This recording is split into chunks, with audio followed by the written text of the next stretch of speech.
Yes. Okay. Good morning, everybody. First check is, can everybody hear me? Please nod if you can hear me. Thank you. We've been having audio challenges here and there, so I appreciate it. Excellent nodding, too. All right, I'm still letting people in, so give me a few moments here just to get everybody sort of settled in. And we will just go down the list and let people present during their time. For those who are here, we will allow for screen sharing. So we can let people do that. And I need to make sure that option is made available. There we go.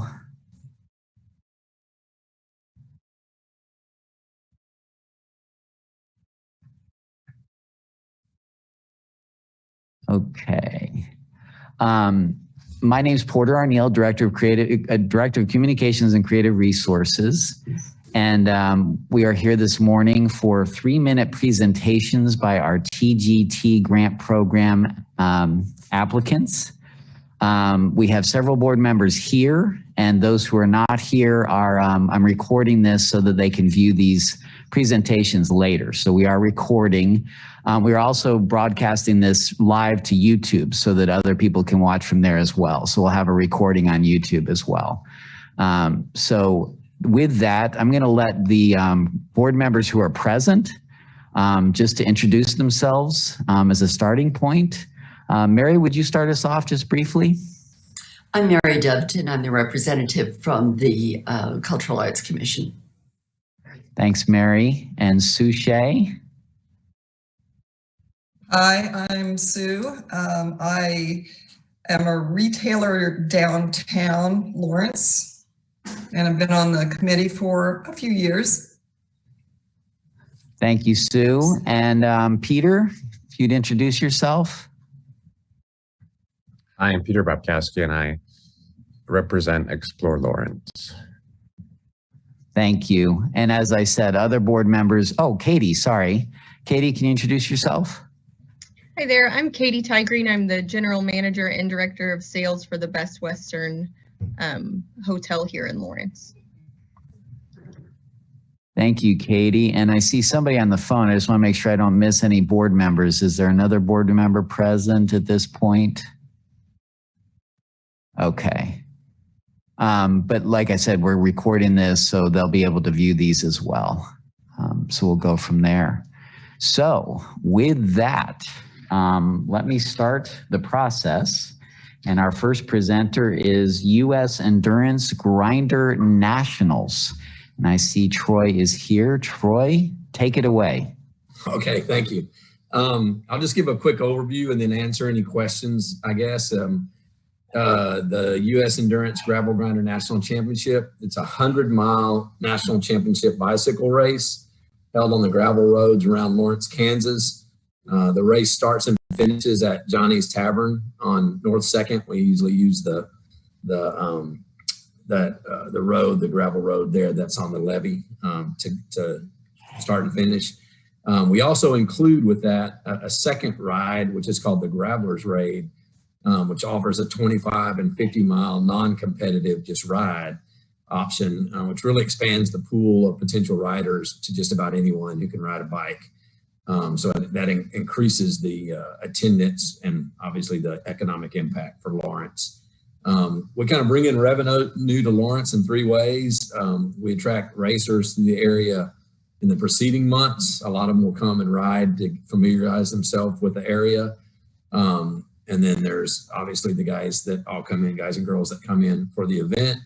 And then we see that after people come and experience Lawrence, that we find that a lot of them are really pleasantly surprised, especially guys that like to ride gravel. And they're like, well, hey, we're going to come back and ride again later. We have some of the following people are our local support already: Explore Lawrence, City of Lawrence, Anderson Rental, Hy-Vee, Johnny's Tavern, Lawrence Cycle Works, Lawrence Trek Store, Sunflower, Outdoor and Bike Shop, Lawrence Rotary Club, Alchemy Coffee, Casey's General Store, Lawrence Bicycle Club, Lawrence Mountain Biking Club, and O'Malley's Beverage. It's becoming an annual event that's really growing. We believe it has the potential eventually to grow sort of the size of the Dirty Kansas, which draws over 3,500 riders to Emporia every year and has a huge economic impact because we just see gravel continuing to grow and the interest in the national championships certainly continuing with that. And I guess if there's any questions, some of the media we do are advertising. We send out event posters to all bike shops in about a 15 state radius around us. We do some major advertising on gravel websites. There's a couple of big gravel websites, and we do some magazine advertising and social media advertising for the event. Great. Thank you, Troy. Appreciate it. Board members, anybody have any questions for Troy?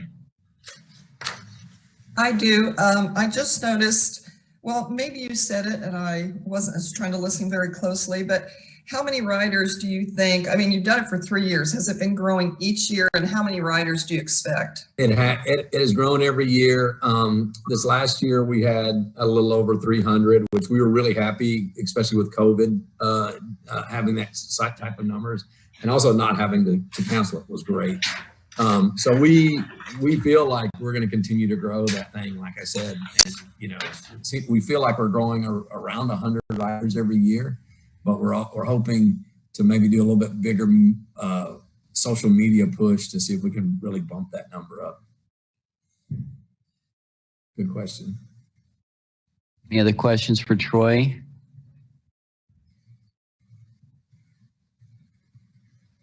Okay, great. Thank you, Troy. Appreciate it. Thank you guys so much. Have a Merry Christmas. Happy holidays. Okay. Let me reset my clock here. And our next presenter is going to be Mike Logan actually he has 2 events to present. And I see he's already gearing up to go. So Mike, I'll let you introduce yourself and take it away. You have 3 minutes for this presentation. I know we'll go into your next presentation. Go ahead. Perfect. Thank you.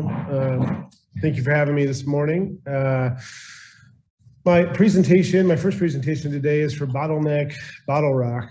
Bottleneck is, you may be familiar, is a longstanding music venue here in downtown Lawrence. The year 2020 was to celebrate our 35th anniversary. For a venue of the size of the Bottleneck to withstand 35 years in a normal climate is quite amazing. It outlasted CBGB's and in any number of other venues in major markets. It really is a jewel for the Midwest from a touring standpoint.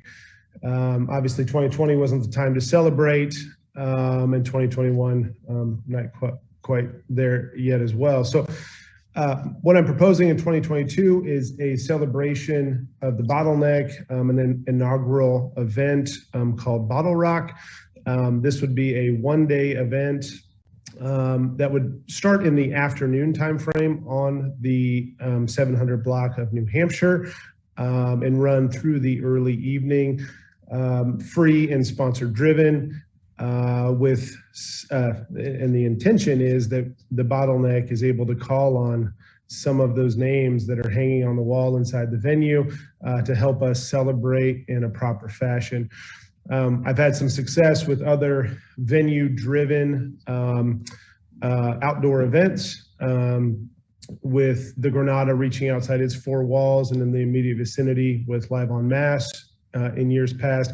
I think it is a natural progression to push for the Bottleneck to reach outside its 4 walls and do some things that could bring a significant, approximately 10 times more bodies than an interior show the Bottleneck could host. Typical marketing channels for concerts, radio, print, social media, a large groundswell. And the hope is that once we identify a date and some artists, that we've got 3 to 4 months, approximately 120 days to market this event in a 60 to 120 mile radius. So that is our targeted radius for overnight stays and day trippers. any questions? Well done. You have 20 seconds to spare. Nice job. Any questions from the board for Mike? Promise I won't have questions every time, Mike, but I do on this one. You said you don't have a date. Would you consider doing this in off-peak season? You know, with the one to making an outdoor event, we are limited to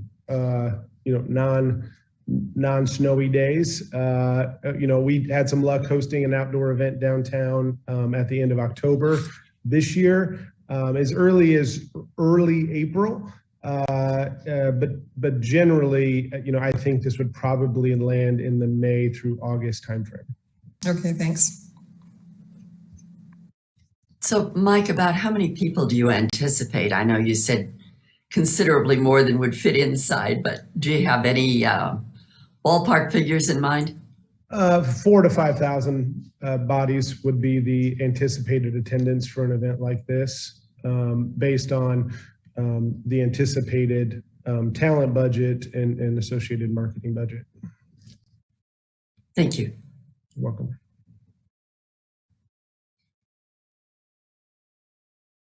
Any other questions from the board members? Okay, great. Thanks, Mike. No problem. Bear with me 1 second. Let me get myself reset here. And so your next presentation will be for the Bleeding Kansas Festival. And if you are ready, go ahead. Okay, I think am I sharing my screen there? Do you see this? You are. There we go. We got it. Okay. So the Bleeding Kansas Festival is not a new concept. This festival happened in 2006 in Bircham Park, and I wanted to share with you the poster for that event. Quite a substantial lineup. This event was hosted by a number of promoters in Bircham Park. In the days before internet marketing was as strong as it is today, this was a wonderful event, a still talked about event in the industry. A lot of these bands share agents and touring personnel that come through and can't stop talking about Bleeding Kansas. It was not a financial success. It was kind of stuck on the same weekend as Lollapalooza in Chicago, and it didn't quite work. I think my intention with Bleeding Kansas Festival going forward is a reshape and a rebuild. I want to do it as a Friday multiple venue event, and then a Saturday outdoor concert. And I put in my detail when I submitted this proposal that I think a really neat component to this is that we can, for the day of the event on the Saturday, put together a tour or landmark map of places and exhibits that have historical context, and really tap into some of the heritage marketing. I've been a participant in this transient guest tax program for several years, and there are one-off exhibits, but I think the combination of the music and some of this heritage marketing together certainly can be expressed in the marketing and the lead up to the event. It's just a different take on what I do as my core in music promotion, but also working with Freedom's Frontier, potentially the Watkins, Kansas History Museum, on creating attractions to enhance what that day tripper or weekend stay participant in the weekend would be. I would love any questions that you may have. Thanks, Mike. Any questions from the board? Does anyone remember this festival from 2006? Exactly. That was a long time ago and pre-pandemic. I can't remember, 2.5 years ago. Well, thank you for the opportunity to present for the Bleeding Kansas Festival. I appreciate your time. Thank you, Mike. Appreciate it. No problem. Okay, let me get resettled here. And our next presenter is John Brooks. And for Show Me Games. John, are you here and available?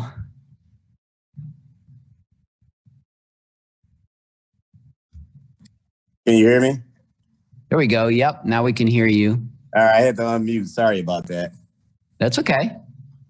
Technology. And do you need to, hi, John. There we go. And do you need to do share screen or are you just? No, I'm just going to talk about the events. I've submitted the budgets and everything for the events and kind of detailed everything about the events. And I've actually submitted these for the past, I believe, 3 to 4 years. So it's pretty much the same events, but I've added a couple events that I'm now bringing out to launch this year. And I guess I can kind of just talk about them. And then if you guys have any questions or you can ask afterwards. That sounds good. And just, what I would say is, I know you're lined up with 3 events here, but go ahead and just speak to each one separately, just to make sure the board is clear which one you're talking about. So if you go ahead and start with the Show Me Games, and you have 3 minutes for each one. So if you're ready, go ahead. Yeah, the Show Me Games, what this is it's a youth basketball tournament ranging from first grade through high school, with teams that'll be coming in not only here from Kansas City metropolitan area, that'll also be coming in from all over the country as well. This event will be a 3-day event starting on Friday, ending on Sunday, which of course will generate 2 nights stay of hotels. This event, with like all of my events, average probably about 125 to 150 teams coming in. And with those teams coming in, probably 70% of them being from out of state. So of course means they will need lodging, places to eat. And what I plan on doing as well, that I haven't done too good in the past few years, is to reach out to the local restaurants to see if they would like to put flyers up at the event, so that the people that are coming in would know which restaurants to possibly go to get something to eat. And so that, of course, we'll be able to generate business to the restaurants with all the people that'll be in town. And again, this event will probably be about 125 to 150 teams, which average probably about anywhere from 1,000 to 1,500 spectators that'll be looking for places to eat, which also bring money into the city of Lawrence. That's pretty much the gist of the event. Like all of my events, they're just a youth basketball tournaments. So that's pretty much what I got for the Show Me Games. If you guys got any questions, you can ask, and then we'll kind of just jump from one to the other, because I believe you got all 3 of them lined up back to back. Yeah, trying to make your life easier too. I truly appreciate it. Any questions from the board on this event? I have a question. So we've seen several events. Both my sons play basketball, and our hotel is located directly across from the venue that you guys would be playing at. In the event that players are required masks, would there be any chance that you guys would cancel the tournament? The reason I ask is we had several volleyball tournaments scheduled over there, and they ended up moving out of the county because they required players to wear masks. So that was the problem last year with I believe 2 of my events that I ended up canceling out, because players were required to wear masks. And unfortunately, with the teams that I deal with wearing masks, I have not had much success with players wearing masks. Now, as far as the parents, the spectators, everyone wearing masks hasn't been an issue at all with any events that I host. And basically, I host these events twice a month throughout the country. And so that's never an issue. The issue is with kids wearing masks. Haven't had much luck with that. So that, and I did cancel, I want to say 1, maybe 2 events last year that I was going to be hosting out there in Lawrence because of the guidelines with the wearing of the mask. Thank you. Thanks, John. Mary, did you have a question? No? Oh, I saw you unmute. I thought maybe you had a question. Okay, great. Thanks, John, for that one. And then the next one is Never Walk on the Hardwood, if you want to speak to that. Go ahead. The Never Walk on the Hardwood, this is actually the event that I first started with doing youth basketball tournaments 8 years ago. We started off with 45 teams, and now we've grown with this event where it averages anywhere from, just depends on the year. With coming out of COVID, it was a little rough. I think we did 150 teams last year, but we've been averaging anywhere from 150 to 200 plus teams in this event. And so this is my signature event right here, which brings in the most teams. And what I'm doing this year that I've done differently than the past few years is that this is kind of the give back year, and meaning that the prices have been lowered with all of my events, including this one, just kind of, especially for the local teams here within the Kansas City metropolitan area, and also Lawrence and Topeka. Meaning that now these teams will be able to play against some of the top teams in the country, because I have teams coming in from California, Las Vegas, Wisconsin, Texas. Basically, I got them coming in from 20 different states from across the country. And again, with these teams coming in from across the country, all of them be coming in on Friday night and staying throughout the weekend, generating, again, 2-night stay hotel. And of course, my main hotel is always the Best Western right there at the Sports Pavilion.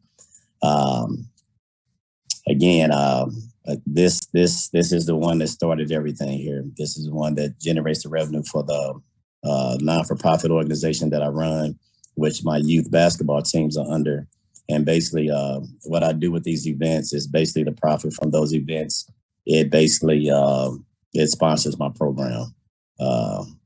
KC Rising Stars. So One Movement Hoops is the tournament aspect, and KC Rising Stars is the basketball part of it.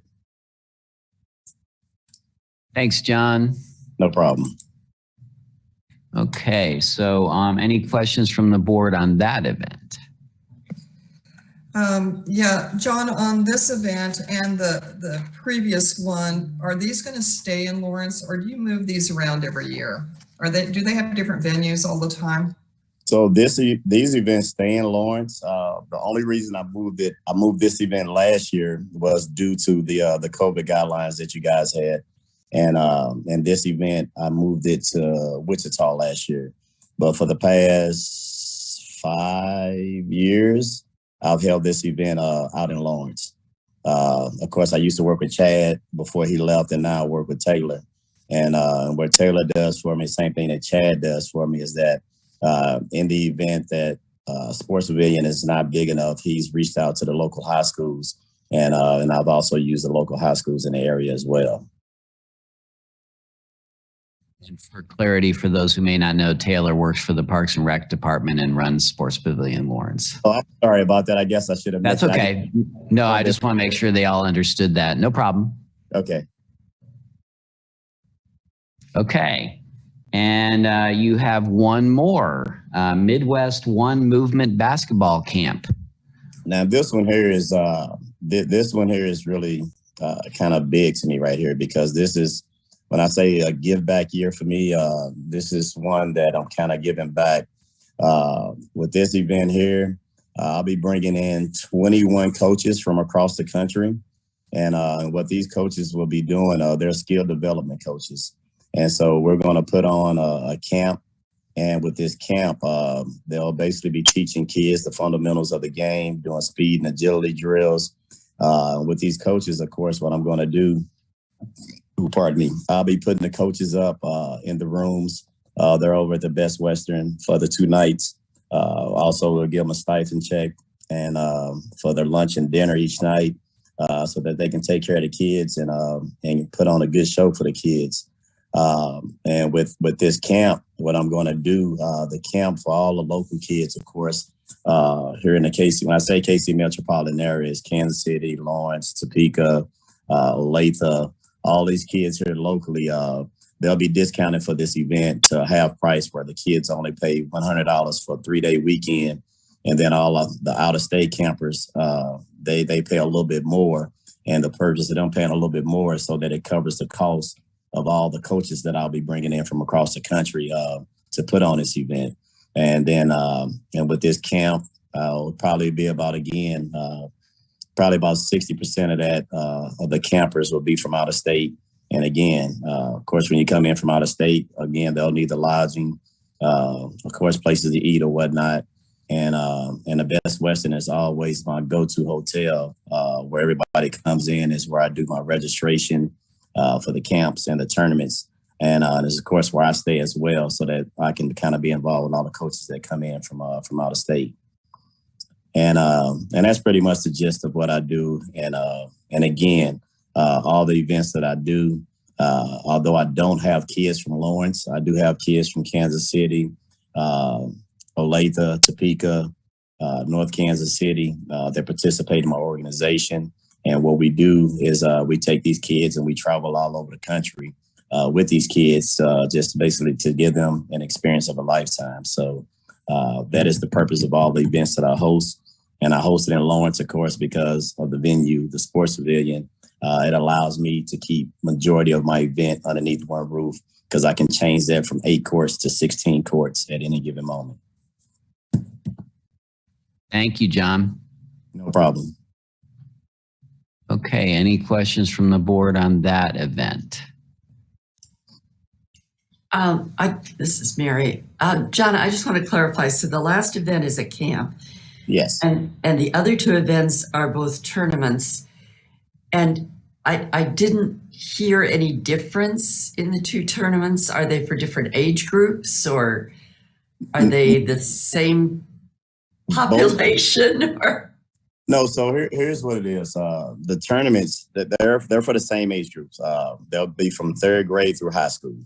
On the girls' side, and on the boys' side, it'll be from 1st grade through high school. The difference is that when you host multiple events, what you do is you get different teams from different demographic areas.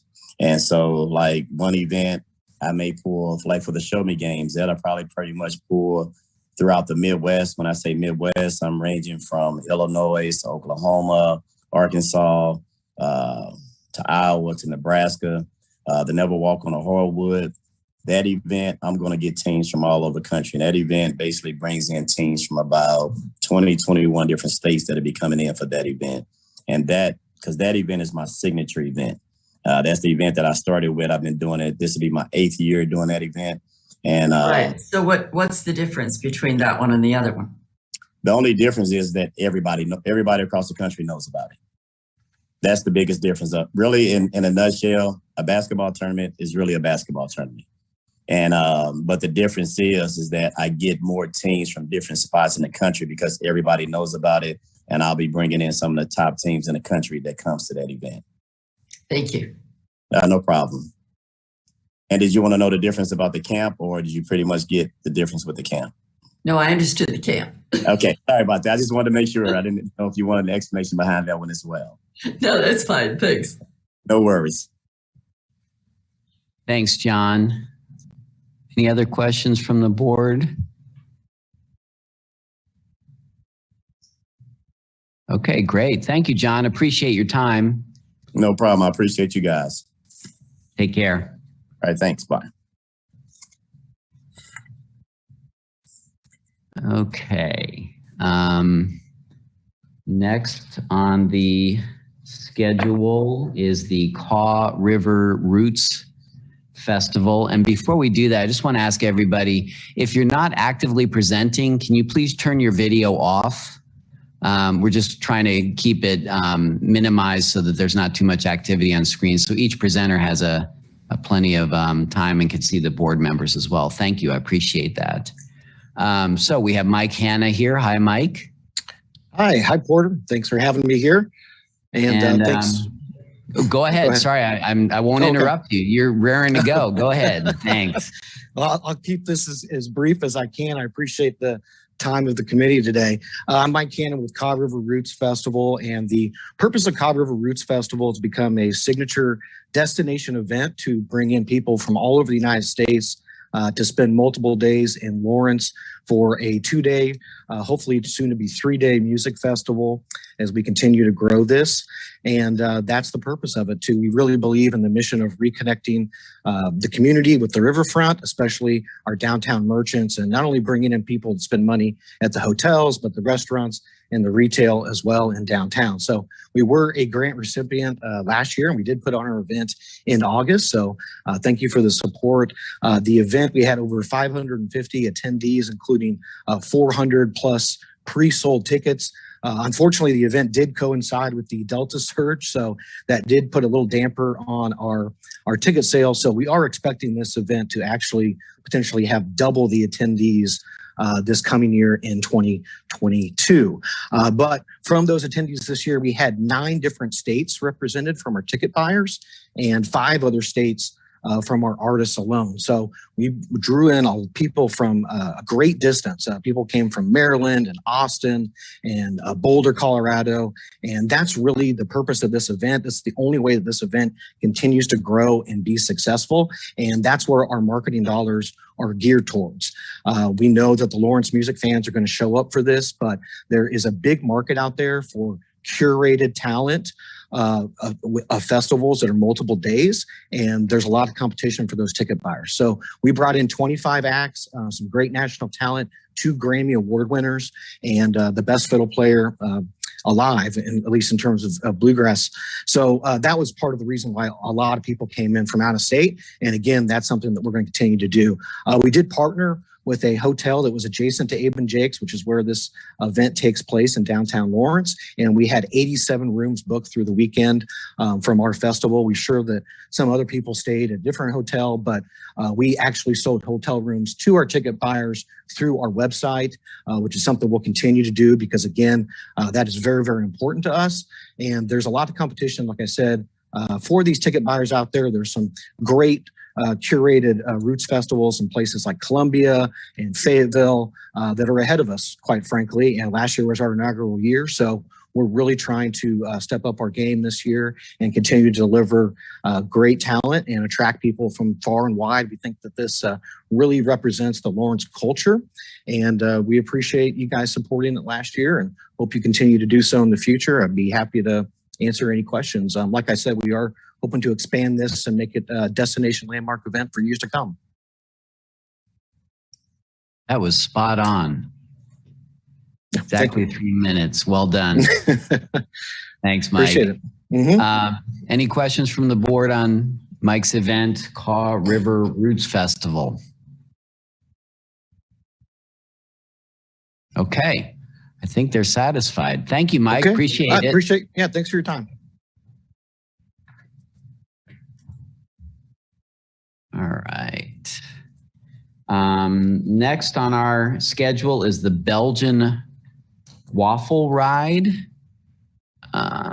Joseph, I see you here. You can pop on screen. There we go. Great. Hi. Hi, guys. Thank you. Sharing my screen right now. And yeah, go ahead and share your information. Can you all see that there? Hang on, still trying to find its way through the interwebs. There you go. And go ahead. He's showing the wrong screen. All right. Guys, for letting me present Joseph, here today. Joseph, sorry. Oh, there we go. I think it came on. We were having a little trouble. I think you're good now. Go ahead. Drew? Appreciate the time this morning here. It's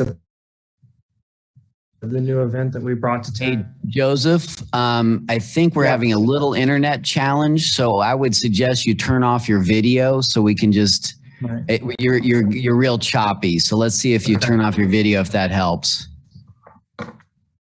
Go ahead. Okay. Sorry about that, guys. This is to give you a little bit of background behind the Belgian Waffle Ride, it's a 3-day cycling festival in October. The dates for this year coming forward are going to be October 14th through the 16th.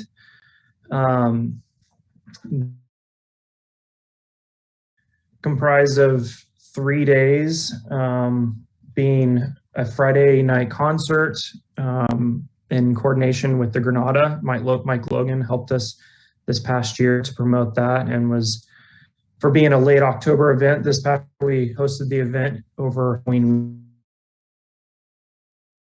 turnout, even though the weather we had a great turnout nonetheless. On Saturday, we have an outdoor expo that invites all the riders and participants that come in from all over the country to different vendors and event sponsors and local vendors and supporters of the event, and make connections and spend the day. There's provided by Free State Brewing. And it really gets the whole community involved. And on Sunday is when we have the actual ride. Everyone leaves the head north up into Johnson County or Jefferson County and Leavenworth gravel roads, and experience single track and gravel sections over a 111-mile course. We do offer 3 different course distances. The longest being, and then we have a 70-mile option, a 35 to 40-mile option.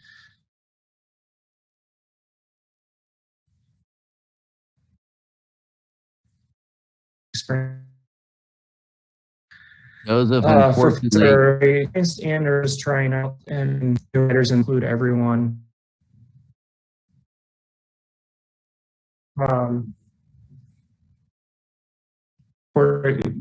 Joseph, sorry, you're cutting in and out. I think we're getting the gist of everything you're sharing, and obviously we can see your slide, but your internet is a little spotty. So try stopping your screen share.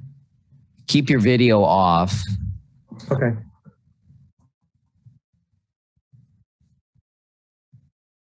And I think we did get the gist of what you were sharing. And again, we did see your slide. So unfortunately, technology is not cooperating as well as we'd hope.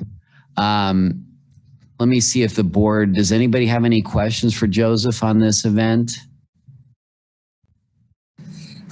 Just one quick one, Joseph. Do you feel like this will stay in the community for the years to come, or do you have plans that this might move in different areas of Kansas? No, this event is become a Lawrence. That is one of the main reasons we decided to partner with the Monuments of Cycling folks that originally created and they have races in North Carolina, Utah, and now and the goal with that was they have a huge following, and this year we drew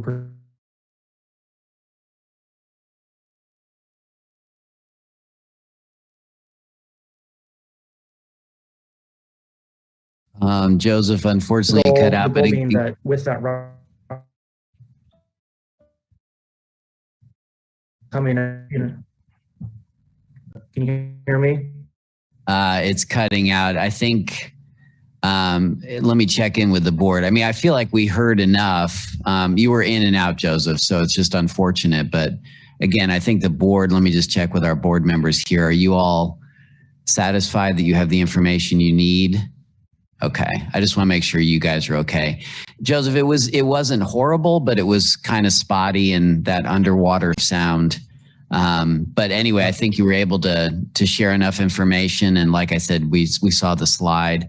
If for some reason any board members have questions, I will reach out to you. Okay, and I'm happy to share the slideshow too with you, so you can share with the board members if you like. So, Well, and this is recorded, so people will be able to review this later as well. yeah. Okay. Sounds good. Okay. Thanks, All right, Joseph. Thank you. Bye-bye. Bye-bye.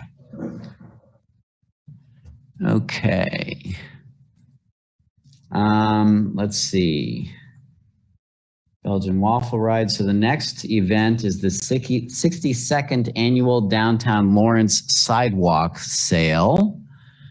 And I have Sally Zograi listed as the presenter on this. Sally, are you here? Or is there somebody else that was going to present on this event?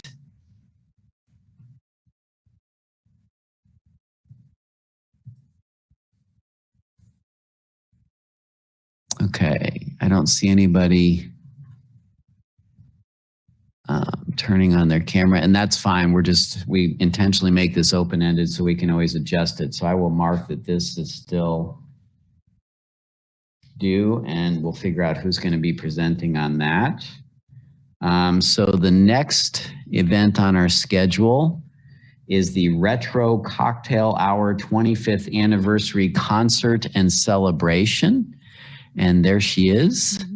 And if you're ready, go ahead and start your presentation. All right. Hello, everybody. My name is Felonice Lovato Winston. I'm the Director of Development for Kansas Public Radio. And I just shared my screen, but I don't think it worked. So I'm going to try. It tried to work and then it dropped off. Try it again. All right. All right. Thank you. I'm joined today by Daryl Brogdon. He is the host of the Retro Cocktail Hour, and he is also Kansas Public Radio's program director. On April 30th, 2022, we are planning a concert at Liberty Hall and a cocktail party the day before at the Eldridge Hotel, celebrating the 25th anniversary of the Retro Cocktail Hour. And in preparation for this grant specifically, Daryl reached out to Retro Cocktail Hour fans, it's one of our most popular shows, with a survey about the concert. And we received many responses and testimonials from folks who said they were looking forward to traveling to Lawrence for the festivities. And you can see at the top of this outline here, I have a testimonial from someone in Toronto who is planning on traveling to Lawrence for the concert. Tickets for the concert have been on sale since mid-November, and we have already sold a fifth of the house. We do expect to sell this show out. It features a big space age pop or exotica band, the YTK 7, and so we are fully expecting to sell out. Room blocks have been reserved at the Spring Hill Suites and the Eldridge Hotel. And even though the festivities are several months away, 7 rooms have already been reserved at the Spring Hill Suites. I know that the purpose of this grant is partially to provide marketing funds. Kansas Public Radio and the Retro Cocktail Hour show, which runs on 100 other streaming services and radio stations, those are already very effective marketing tools, and it does cost us resources, especially in staff time, to implement those tools. This grant would help us offset the cost for the event that we believe will add to the cultural and tourism economy of our city and will bring people to Lawrence from out of town, out of state, and possibly from other countries. We do host Retro Cocktail Hour concerts at least every other year, and we plan a big concert featuring a bigger band like the YTK 7 every 5 years for big anniversary events. How are open to make concerts more frequent, especially after I've done research for this particular grant and I've realized how many fans Retro Cocktail Hour has and how big the draw could be. And now I'm going to turn it over to Daryl. He can provide us with more information about the appeal of this type of music and the marketing push on the national broadcast. Thank you very much, Felly, and hello, everybody. Yes, there is enormous appeal worldwide for the type of music that's featured on the Retro Cocktail Hour. And there aren't many opportunities to enjoy live concerts of this music in this part of the country. You pretty much have to go to the West Coast, to the East Coast, or Hawaii in order to enjoy this music. And there's an enormous opportunity here for Kansas Public Radio and the Lawrence community to offer this type of event for folks who enjoy this music. We'll be doing a heavy promotional push on the show. As Felly said, it's broadcast on 100 stations around the world. So we're going to be reaching out to listeners everywhere. And we've already found that people who listen to this show are willing to travel to Lawrence to see a concert like this. This will be the 10th concert of its kind that we've done. We've done large and small events, and almost always we're full. And it'll definitely generate. Yes, sir. If I can, sorry, I'm going to jump in because you've hit your 3-minute mark and then some. But in spite of your fantastic shirt, I have to stop you. And so anyway, but now I want to give time to the board if you have any questions on this event. And thank you both. I appreciate it. It was a good presentation. Any questions? Okay, fantastic. Thank you both so much. Appreciate it. Thank you. And I think I saw Sally Zagrai come on to the meeting. Here she is. All right, so we'll go back to the 62nd annual Downtown Lawrence Sidewalk Sale. And welcome, Sally. And you have 3 minutes. Hi. Go ahead. Hey, well, hopefully all of you are familiar with our sidewalk sale. As Porter said, this would be the 62nd annual in 2020, even though, I think I just froze up, dang it. Even though it's really the 63rd, because we didn't have one in 2020. Sorry, 2020, yes. We have had a plan for a couple of years now to try and expand the sidewalk sale to a multi-day event.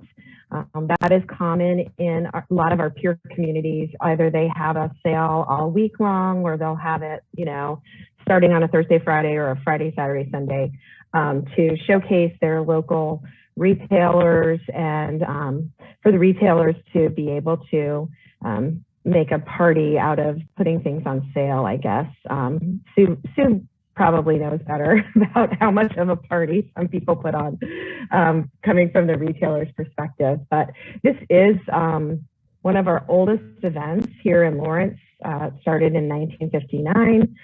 It's iconic. Shoppers travel from as far away as Des Moines and Tulsa and St. Louis to come in and shop, especially at some of our very long time niche stores like Yarn Barn, like Stitch On, which sadly now is not downtown, but of course was for 30 plus years. Waxman Candles, Mass Street Music, all of Footprints, all of those longtime businesses. There are folks who contact us each year from across the country. They want to know when the sidewalk sale is going to be because they're either planning a family reunion, they're planning a vacation, they're going to plan some kind of a homecoming, and they want to be able to catch the sale if that works with their plans. Obviously, this sale generates a tremendous amount of sales tax, which is critical to our general fund, to our city budget, and we do have challenges with just the way that the process is set up in the state of Kansas with getting exact sales tax numbers by neighborhood or zip code. I've been trying for 8 years to do that and not been successful, but this is a huge day for sales tax collection. In a regular year, we'll have sometimes 10,000 plus shoppers visit Mass Street yearly. And our focus in 2022 is to improve, expand, and reinvigorate it. We did a bit of that this year in 2021, given all of the challenges and the changing public health mandates. We actually had our sale on September 9th. which was a Thursday in early September, and it was only 87 degrees instead of 107 degrees. And that was a really welcome change. We received such positive feedback from both the shoppers, but also from the merchants. So what we're going to do is to meet in early 2022 to talk about that and how, whether we want to stick with that kind of the early fall or make it more of kind of a fall festival on a non-football weekend. So again, this would bring in folks on a weekend when we wouldn't already be full, which of course, when we hold it in the summer, that is a traditional slow time for everyone here in Lawrence, including the hotels. Sally, Sally, Yep. that's time. Thanks. Thank you though. Lots of information there. Board members, any questions for Sally about this event?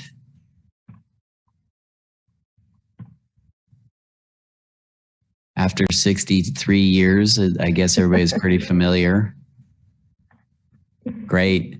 Thank you, Sally. Appreciate it. Thank you. Okay. Next on our schedule is Rev It Up Hot Rod Street Fest. And I think Michelle is here. Great. Hi, Michelle. Good morning. And this is my husband, Steven.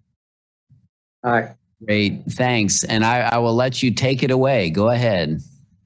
All right. I'd like just to make a couple of introductory remarks. The Rev It Up Hot Rod Street Fest, this will be our 14th year. We've had it downtown for about 12 years, and we block off Massachusetts Street on a Saturday from 11th to 13th.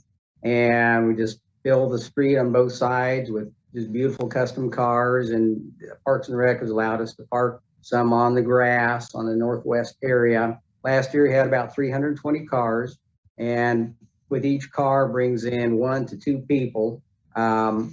And then we've had probably a couple thousand spectators just coming down the last few years. We try to reach out to the community at large more. The cars kind of grow by word of mouth, but we try to bring in more just general public, just come watch and see what's going on. We have live music. We have, usually each year, we have a national recording act come in. We have a very nice stage and sound system setups. People can enjoy the concert. We have vendors, food, merch, drink vendors. Several years ago, we polled the downtown merchants to ask them about their feel about the whole show, and we got a very positive response, a good impact on downtown commerce. And the director of Parks and Rec has called our show one of the premier events for downtown Lawrence. So I'm going to turn it over to Michelle. For my part of this, I'd like to state that approximately 65% of the drivers that register for our show are from out of town, and they come from Des Moines, Wichita, Oklahoma, things like that. Lots of Kansas City drivers. We are in the process of we got some marketing bids because we'd really like to make this more of a regional event. And we're looking at hitting, let's see, Kansas City, Metro, Omaha, Des Moines, Wichita, and St. Louis, the 35 and over crowd and over 50,000 annual crowd, to get them to stay overnight, to get them here from more people from out of town. And then attendees, we're looking at a radius of 150-ish miles around Lawrence. And we have 3 proposed budgets that have been sent to us to reach anywhere from 27 to 56.3% of the people in our targeted areas. And let's see, we're hoping to partner with another event that wants to happen in the fall so that we can have something going on in the evening to encourage overnight stays. When we had our headliner last year, came in from Los Angeles, and they had so much fun downtown. They were posting it on their Facebook page, and they have, tens of thousands of followers, and everybody was like, well, what is this Lawrence? And it gave us the idea that we could really promote Lawrence more before the show. So that's what we're hoping to do. And we're also hoping to partner with hotels. That's time. That's time. Thank you, though. That was great. Lots of information.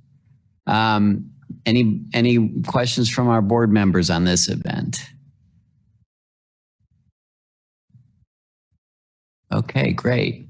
Thank you both. Appreciate the information. Take care. Me too. All right. Next on our schedule is the KU Powwow and Indigenous Cultures Festival. And I'm not sure if that representative is here yet. Is anybody here for the KU Powwow and Indigenous Cultures Festival? If not, we will just move that forward to a later time and make sure that person's aware. Okay. Well, we're a little ahead of schedule.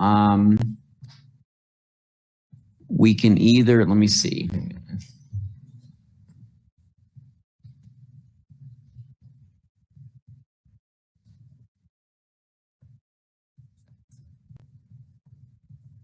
Since we're ahead of schedule, I want to be fair to everybody, and I'm not sure everybody's on for the next group. So if you're all willing, let's take a 13-minute break. We get an additional 3 minutes on our break. How's that? So we will come back at 10:10 for the next section of event presentations. Thank you.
We are going to get started here again.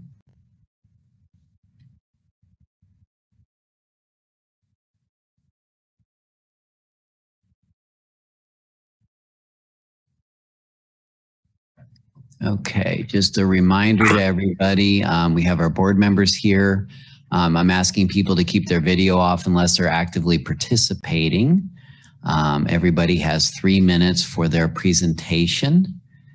And so we will get back to the schedule and we will go with KU Powwow and Indigenous Cultures Festival. And Anthea is here and I will let her take it away. Hey everyone, Anthea. I'm the Education Engagement Director at the Lead Center, and I'm going to be presenting on the KU Powwow Indigenous Cultures Festival along with Jancita Warrington, who is an integral part of our committee. So this year's Powwow and Festival will be our 6th. We had to cancel 2020, and the 21 festival we actually went virtual. It was interesting and pretty successful. We're excited to go live again, though, safely. Each year prior to 2020, we've had ever increasing numbers in attendance on the day of the Powwow Festival. We've also increased the number of committee members that plan this event. Right now, we have KU and Haskell students and staff. We have KU Native students and staff, as well as non-Native staff and Native and non-Native community members. So it's truly a collaboration. In fact, I want to note that the committee now is more 60% Native involvement in that committee. Jancita? Yeah, the First Nation Student Association Powwow is sort of the culminating event for the Indigenous Dance and Cultures Festival, which this year will take place on April 9th. The festival has multiple educational components that start and continue 2 to 3 weeks leading up to the final day of the festival, with the Powwow Celebration of Culture wrapping that time up.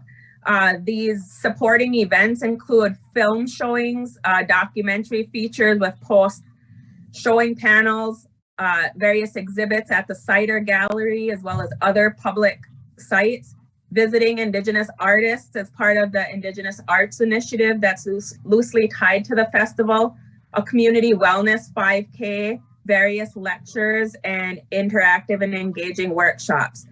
The Lead Center is committed to creating this educational platform by hosting a contemporary Indigenous artist or group Friday night before the powwow. This year's performance showcase will be a company called Red Sky, who is an internationally acclaimed Anishinaabe dance company. The powwow day includes cultural singing and dancing in the main area, multiple talks and interactive cultural workshops, kids and family-based cultural activities and traditional tribal dwellings, and Native artisans with an opportunity to experience an array of foods and vendors. So for this upcoming festival, we're going to be focusing the day of the festival. We're going to be focusing on local Native artists, historians, and tribal experts. This will include Dr. Teresa Milk, who is an expert on boarding schools, a panel of local and national Native American writers who write specifically for young audiences. We're going to have a session on land acknowledgement and what that means and what's happening at KU in regards to that, and tribal and cultural education sessions. We're going to showcase film work created by KU Haskell students involved with the Indigenous Arts Initiative, and a short film on Douglas County's support of Haskell and Haskell's history. This is a really dynamic event that has continued to grow exponentially, garnishing awareness and support of the First Nation Student Association organization and our community partners. The festival has created a foundational platform for building other local Native projects and opportunities to enhance the community's experience with tribal culture. The singers are the tribal knowledge keepers and the dancers are the storytellers of our culture. And by showcasing and sharing the knowledge of artists, singers, and dancers and allowing them to experience Lawrence, they in turn attract other singers and dancers, spectators, community members, artists, and various tribal nations to Lawrence during the entire period of the festival. That's great. I'm going to have to stop you there. That's your 3 minutes. Thank you both. Thank you. Yeah, Lots of good information. Does the board have any questions related to this event? Okay, no questions from the board. Thank you both. Appreciate your time. Thank you. Yep, thank you.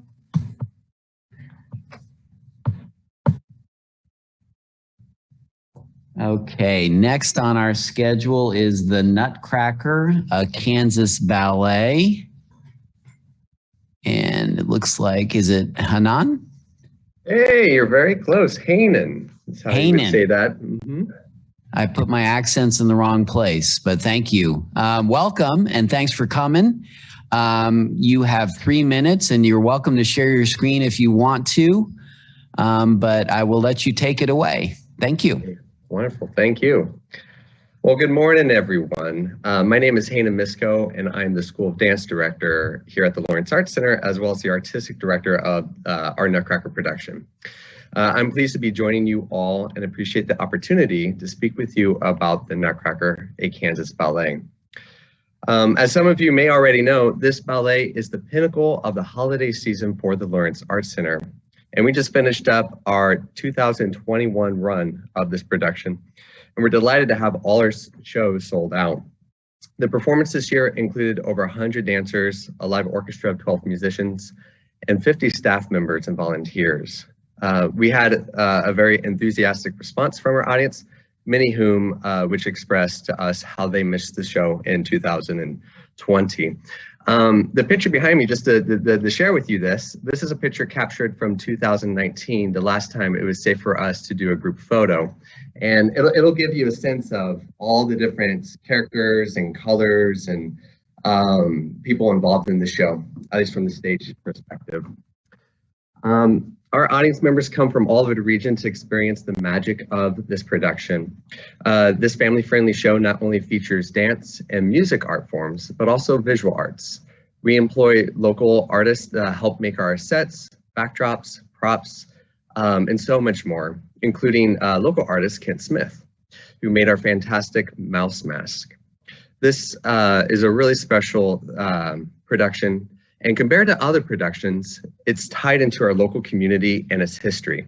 Set in Lawrence during the Civil War era, the dances feature Kansas creatures, plants, historical figures such as John Brown, and much more. Our newest backdrop for Act 2 features an expertly painted mural of the sun setting over the Colorado River. It really does feel like Kansas.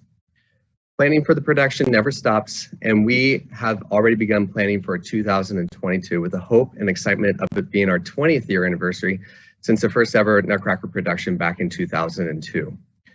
The Arts Center is honored to share the Nutcracker with the entire region and sincerely appreciate your consideration for this request for funding assistance to make this project possible.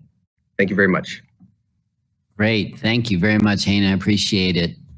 Any questions from our board members on this event? It's a great photo behind you. Okay, terrific. Thanks a lot, Hannah. Appreciate it.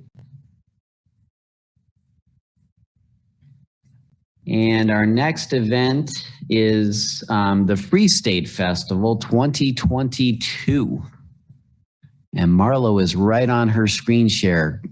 Go ahead, Marlo. Take it away. 3 minutes. Hi, everybody. Thanks for having me here today.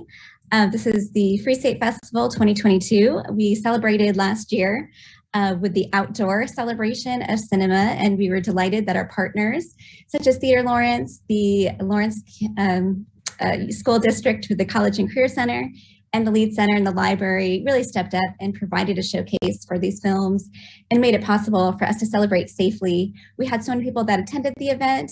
They made it a special occasion because we were one of the few events going on this summer.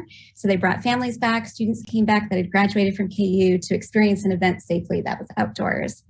And opportunity knocked. We were so excited because everything went so well. People wanted to know, what can we do next? How can we continue this love of cinema and community gathering together? So we formed the first ever Free State Film Society, and we've held several events so far to get people connected and engaged in film at Liberty Hall and the Cider Gallery. So it's been a delight. This also led to Lawrence being selected as one of 7 cities around the country for the Sundance Film Festival Satellite Seat Screen program. So this is really exciting and a great opportunity to put Lawrence on the map of such a prestigious event. So for Free State 2022, we're going to go back to the theater. We had our huge headliner set up for 2020 before the pandemic, and one of them was John Waters.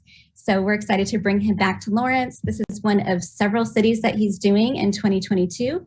So we expect a huge draw from around the states surrounding us, from Colorado, from Nebraska. We're hitting Texas as well with some of the interest in that event. So that's going to be great. He has his very first fiction novel coming out that spring. So we're partnering with the Raven Bookstore to do some book sales and some partnership. Our comedian that is presenting, her name is Cameron Esposito, and she also has a book. So that's very exciting that we're going to build not only entertainment, but also literary and film connections as well. We're partnering with the Spencer Museum of Art to bring Dario Robledo back to Lawrence.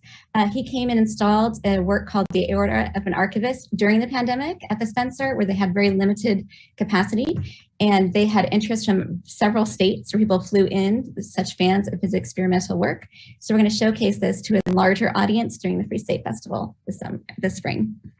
We're also working on the Indigenous Experimental Film Art Tour.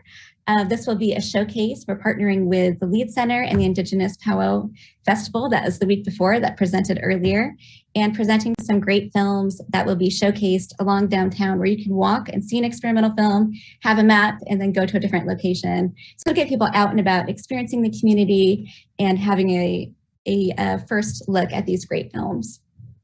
One of our musicians is the Black Creatures. They are a dynamic hip hop duo, and they're fantastic and kind of have some great cinematic sci-fi qualities to them. So we're excited to pair them with a film and have an excellent concert. So as you can see, Free State Festival is absolutely integral to the creative economy of Lawrence and helps establish its unmistakable identity. We bring people together in new and unexpected ways and get ideas shared, films experienced, art shown in different and unique ways. So thank you so much. Thank you, Marlo. Appreciate it. Board members, any question for Marlo on this event? Okay, great. Thanks, Marlo. Thank you all, and have a happy holiday.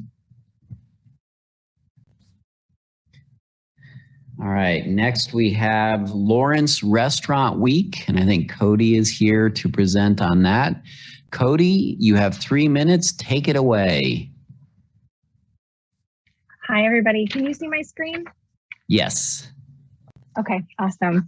I am Cody Bates. I am the vice chair of the Lawrence Restaurant Association, and I am here to talk about the foodie event of the year, the 2022 Lawrence Restaurant Week. This year goes into our eighth year, and we, little background on Lawrence Restaurant Week. It's a 10-day event for locally owned and operated Lawrence restaurants to invite diners for special menu features or formats, showcasing the best of what each establishment has to offer. Lawrence Restaurant Week is open to any locally owned or operated restaurants in Lawrence, and there is no cost to participate.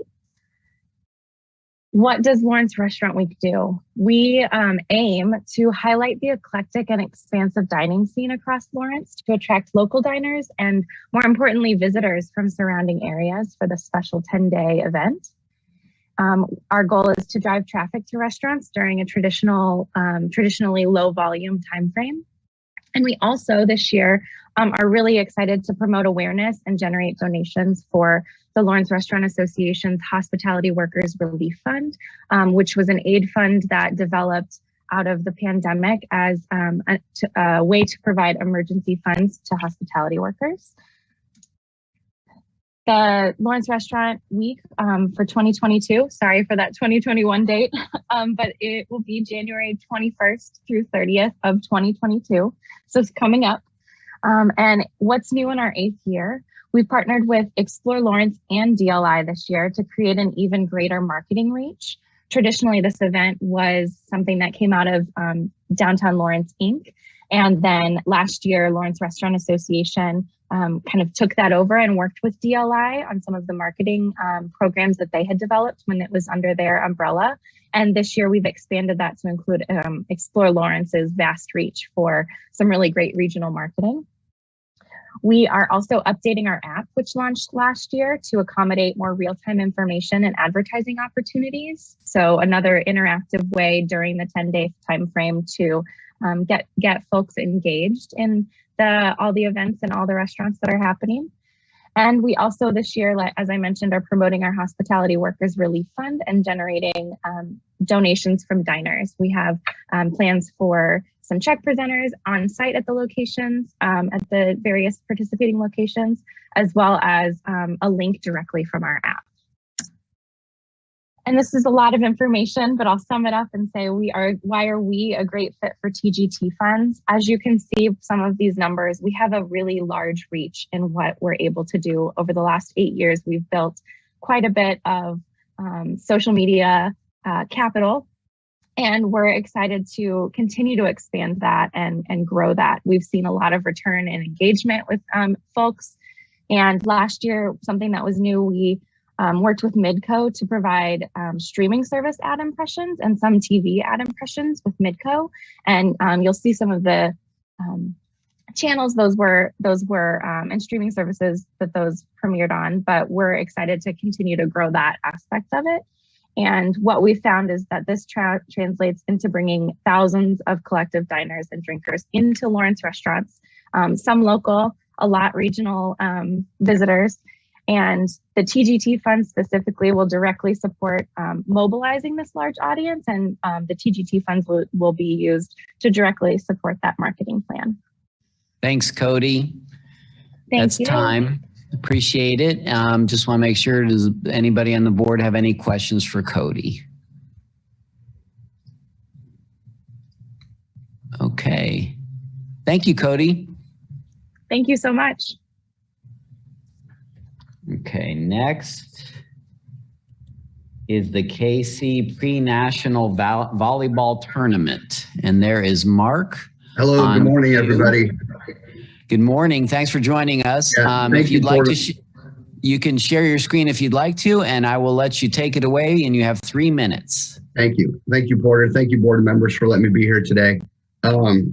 We, of course, I'm the club director for a volleyball club in Topeka. We have started a pre-national tournament over 10 years ago. And honestly, one of the big reasons we moved over here to Lawrence was because we kind of outgrew the Expo Center in Topeka. And with your beautiful facility, and after talking to Explore Lawrence, we couldn't resist but coming over here. And this would be our 3rd year coming over here to your beautiful city. What we do is we have a pre-national volleyball tournament for kids 10 through 18. It's kids that have qualified for nationals or AAU nationals. We get them from right now about 7 surrounding states coming in. We started our tournament over here in 2019. Of course, 2020, we weren't able to do anything. 2021 was a big success for the exception of we couldn't grow as big as we wanted to because of COVID and facilities not available to us. You guys were generous enough to give us some money that last year to help fund this. And what your money did, we kind of had to sit and think about what can we do here to build this even though we don't have the space. And we have been running a volleyball camp the Friday before the event. So we decided to use a lot of that money to bring in some top level college D1 coaches to run the event. And to our surprise, our numbers almost doubled, which was great. So that money was very well used, and we appreciate that, the money you gave us. This year, our plans, our hopes are to be able to use some of your other facilities that we weren't able to use in the past, like KU Rec Center, Robinson, Free State. We had to turn away teams last year to our event because we were just able to use the sports pavilion. So we're in hopes this year that we can still keep growing this event. And right now it looks like it is. You know, every year we keep getting more and more teams, and it's becoming kind of one of the biggest pre-national tournaments in the Midwest. But just to kind of give you some numbers, in 2019, our hotel numbers, Explore Lawrence does a great job of helping us kind of track what our numbers are in hotel stays. 2019, we roughly did right around 650 hotel nights. 2021, we did about 740, and we're hoping to make that even more this year. We're working very close with your hotel management, and they're starting to see the benefits, and they're kind of giving us more blocked rooms now so we can get more people to stay here. We've actually had to push people over to Legends or in Topeka to use hotel rooms over there in the past because we just couldn't get the hotel rooms, in the past at the beginning because they just didn't want to hold that many for us. But they're seeing it now. We're really starting to grow, and I think this event's going to keep going, and we want to make a long lasting relationship here with you guys and Explore Lawrence here in the long term. We don't plan on going anywhere. I appreciate it. Yeah, thank you. I'm just going to stop you there. You're on time. Thank you, though. Appreciate your presentation, and just want to check in with the board. Any questions for Mark on the volleyball tournament? Okay. Thank you, Mark. Thank you. Appreciate it. Have a great holiday. You too. Okay. And our next event is the 2022 April Fool's Football Festival. And I saw Kirsten pop on and then she disappeared.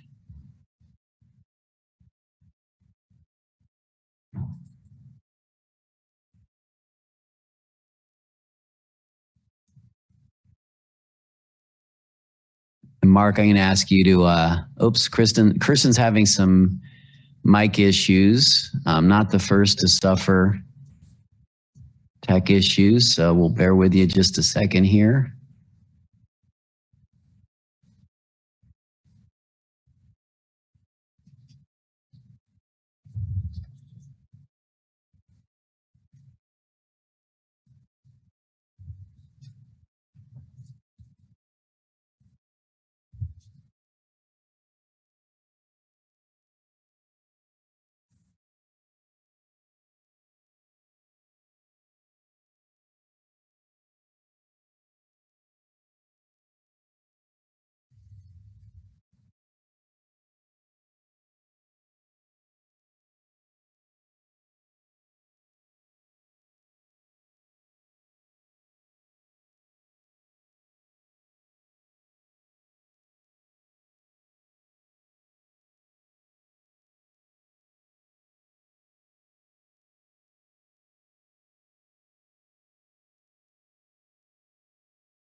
She's logging in, back in. We feel your pain. Zoom is a blessing and a curse.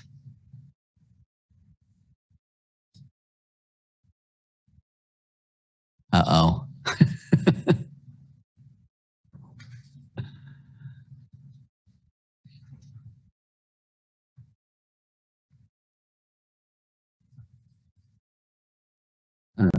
Looks like she got bumped off again. Let's do this while she's trying to figure this out. Freddie, are you available? I am. Can you hear me? Yeah. Great. Okay, we'll just skip over the football festival for now until she can work on her tech issues, and we'll jump to the Lead Horse Open 3, the championship series. And Freddie, welcome. Thank you so much for joining us. And you have 3 minutes, and I will let you take it, and feel free to share your screen if that's what you want to do. I'll just present. It's all good. I don't need to do that. Okay, great. It's all yours. All right. Good morning, members of the Transient Guest Tax Advisory Board. My name is Freddie Gipp, and I'm the CEO and founder of Lead Horse LLC. We are proposing to host a weekday Native American dancing and singing competition in downtown Lawrence at the Library Lawn and the Lead Center of Kansas on July 19th to the 21st. This will be the third installation of the Lead Horse Open Series, as we are still analyzing and designing the best ways to maximize our impact that bolsters economic revenue and success through one of Lawrence's most strongest, diverse, and unique cultural tourism and recreational traveling assets, which I believe is our Native American competitive power celebrations. Earlier this year, we made a pivotal decision to focus on the best ways to mitigate the COVID-19 pandemic that resulted in the development of the Lead Horse Open 1 and 2 in February and July, which were both held at the Lead Center. Both events were very successful and widely recognized as a new and different way to engage Powwow dancers, with our July event attracting over 250 in-person spectators and amassing over 30,000 live stream views. At the time, we opted to not allow any powwow singing due to it being a high risk and transmissive activity. We were met with both applause and criticism at the time due to the decision to emphasize the safety and security ahead of recognition and validation from our market, and that was okay with us, as we set a precedent here in Lawrence, Kansas. Dancers traveled from New Mexico to Minnesota and as far as Washington, Oregon, and Idaho, with international interest from Canada, but was later deemed as an external issue with a border at the time. People were eager and ready to compete, especially back in February, as we were the first powwow-related event or activity to host something this year. Now we are transitioning our focus to reintegrate our powwow singers by providing them with a competition that is fair, just, and equitable, and will headline the Lead Horse Open 3. For the dancing component, we are expanding by hosting 8 new dance categories that complement our singing competition in hopes of attracting more weekday competitors, as this event falls on an ideal sequence of other powwow competitions occurring the weekend before, such as Mandaree, which is the more recent, successful, and largest powwow here in the contiguous United States, and the weekend after.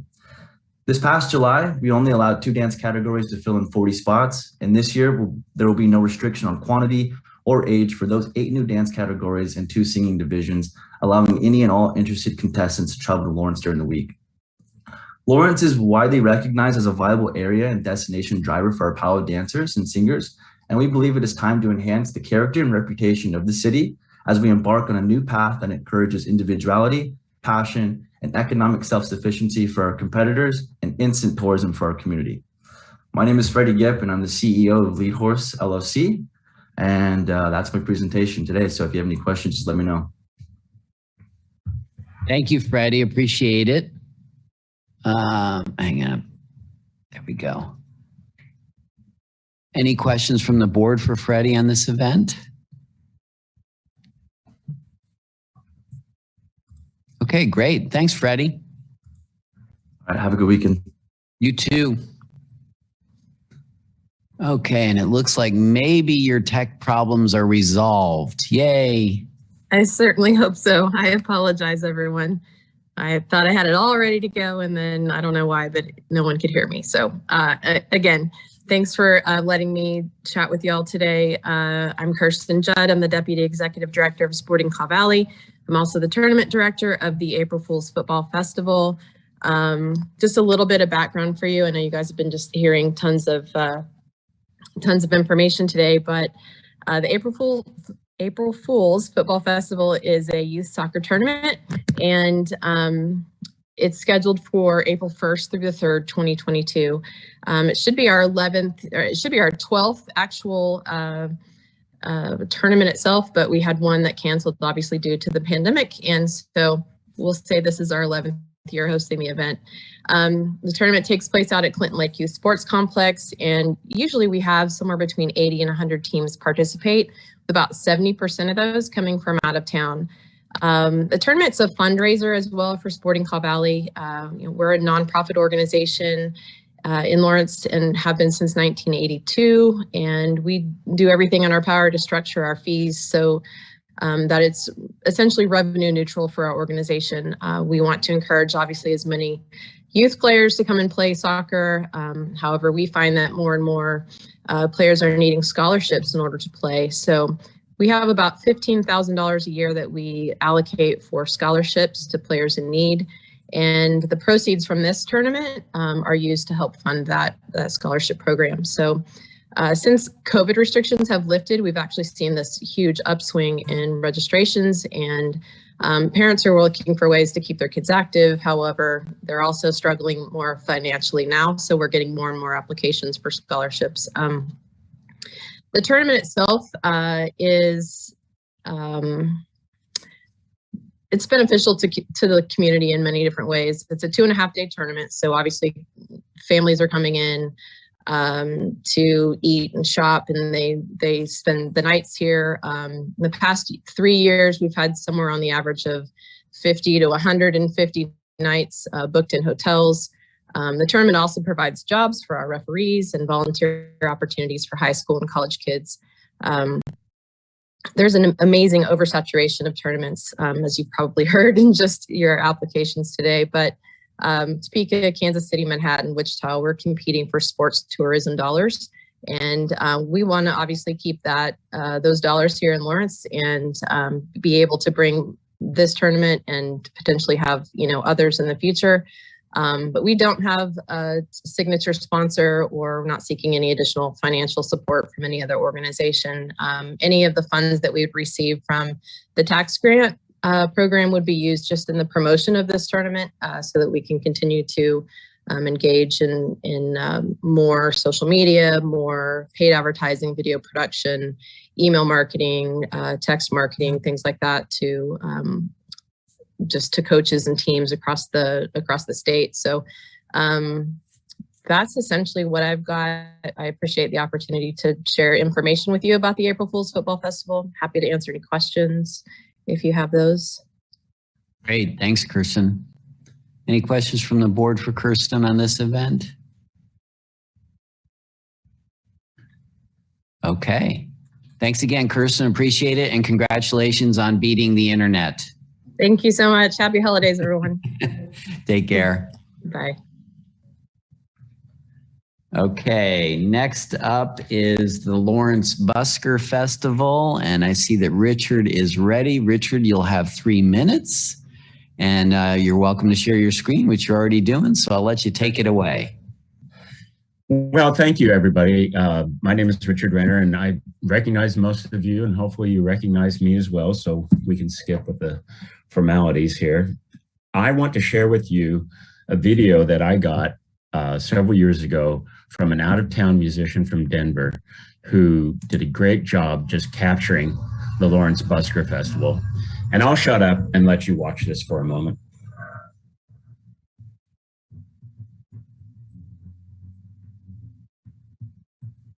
Can't hear the audio, Richard. I don't know if that matters. What about it? We can't hear any audio. You can't hear the audio? Well, maybe I should talk then. Okay, well, there's actually drums playing in the background here, and it's actually pretty exciting. I'm sorry that it's not coming across. So, all right, I'll just talk over this then.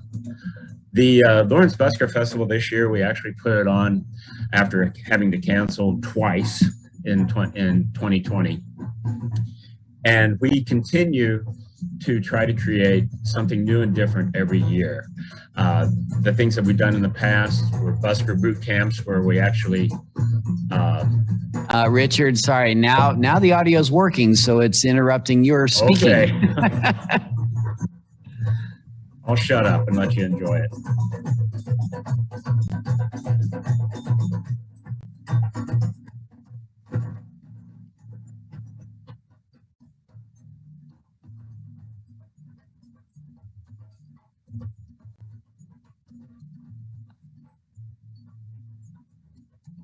And now the audio is not working. Great. Okay, well, let's just stop this nonsense for now. Okay. Sorry about that. Anyway, we've always tried to create new and different things to keep the Lawrence Busker Festival, an iconic event for Lawrence, interesting, so people keep coming back. And this year, we actually was our first year with our main sponsor, the Free State Brewery. And with their additional money and money that we got from a tourism grant as well, we were able to extend our marketing into regional areas through billboards and radio advertising and online ads into Wichita, Denver, Chicago, Omaha, and places like that. And we got great response. Got great response from there. So we had people visiting us from those areas, I'm sure, although it's hard to track it from just online marketing. And what we want to do this year to change things up, we're going to go to a 4-day festival. We're going back to Memorial Day weekend, and we will be doing Memorial Day to extend it to one more day. In the past, when we were just on Memorial Day weekend and we weren't on that Monday, I was coming downtown and there were people still looking for the Busker Festival on that day. So after talking to the vendors and the artists and such, everyone was said, like, let's do it. So we're going to extend it. And that, having over multiple days, that will also increase the traffic to the hotels and tourism people coming in to see more. We'll still Richard, I'm gonna, that's your time. So thank you though, appreciate it. Any questions for Richard on this event from the board? Thank you. Okay, thank you. All right, so we have the next event is the 2022 Perfect Game Jayhawk Classic Softball Tournament.